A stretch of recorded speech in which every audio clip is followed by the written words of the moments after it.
Hello बच्चों, चलिए इस प्रश्न को पढ़ते हैं और समझते हैं कि प्रश्न में हमें क्या बोला गया है। ठीक है, तो हमारा यहाँ पे प्रश्न जो बोला गया है, बोला है कि सदिश बीजगणित में विस्थापन सदिश राशि है या नहीं, ये हमें बताना है कि ये कथन जो है वो सत्य है या नहीं। ठीक है, तो ये हमें बताना है। तो चलिए इस प्रश्न को हल करने से पहले हम इसके मुख्य अवधारणा को समझते हैं। ठीक है, तो मुख्य अवधारणा में अगर हम देखें तो हमें पता है यहाँ पे बात किया गया सदिश राशि का। ठीक है, तो हम सबसे पहले देख लेते हैं कि सदिश राशि होता क्या है। तो हम बात करते हैं सबसे पहले सदिश राशि का। ठीक है, तो सदिश राशि देखो ऐसा कुछ होता है जिसमें हमारे क्या हो, परिमाण भी हो। ठीक है, परिमाण भी दिया हो और दिशा की भी बात की गई हो, यानी कि दिशा और परिमाण दोनों अगर हमारे किसी किसी में हो। ठीक है, तो उस अगर दोनों की आवश्यकता हो, ठीक है, परिमाण और दिशा दोनों की, तो उस तरह की राशि को हम लोग क्या बोलते हैं, सदिश राशि।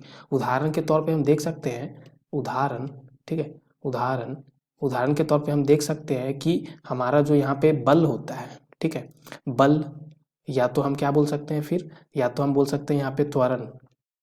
ये सब के सब हमारे क्या होते हैं, सदिश राशि होते हैं, क्योंकि इनमें सब में हमें परिमाण और दिशा दोनों की आवश्यकता होती है। अब बात करते हैं दूसरा राशि, एक होता है अदिश राशि। ठीक है, अदिश राशि। तो अदिश राशि हमारा क्या होता है, तो अदिश राशि देखो, अदिश राशि में सिर्फ परिमाण की आवश्यकता होती है, दिशा की आवश्यकता नहीं होती। ठीक है, तो उसको अदिश राशि बोलते हैं। जैसे कि हम बोल सकते हैं द्रव्यमान। ठीक है, तो द्रव्यमान, द्रव्यमान किसी वस्तु का द्रव्यमान अगर हमें बताना है तो उसमें सिर्फ हमें क्या चाहिए, तो उसमें हमें सिर्फ चाहिए परिमाण उसका। ठीक है, तो परिमाण चाहिए, यानी कि द्रव्यमान चाहिए सिर्फ, उसमें दिशा की कोई भी आवश्यकता नहीं है। तो हम उस तरह की राशि को अदिश राशि बोलते हैं। अब चलिए यहाँ पे हम देख लेते हैं जो हमारे प्रश्न में बोला गया है। तो प्रश्न में हमें बोला गया कि विस्थापन किस तरह का राशि होगा। ठीक है, तो हम विस्थापन के बारे में बात कर रहे हैं। तो यहाँ से हम देखें तो विस्थापन, ठीक है, तो ये हो गया विस्थापन।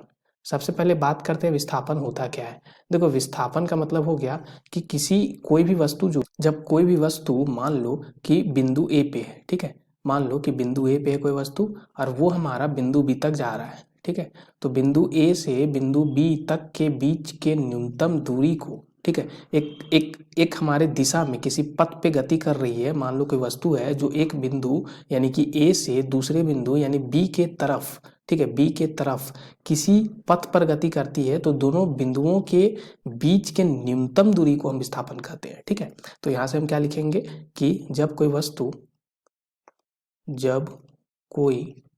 वस्तु जब कोई वस्तु एक बिंदु से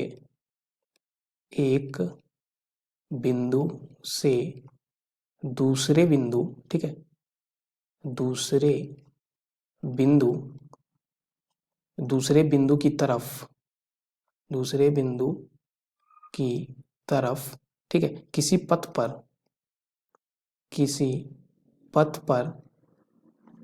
गति किसी पथ पर गति करती है। ठीक है, तो उन दोनों बिंदुओं के बीच के, तो उन दोनों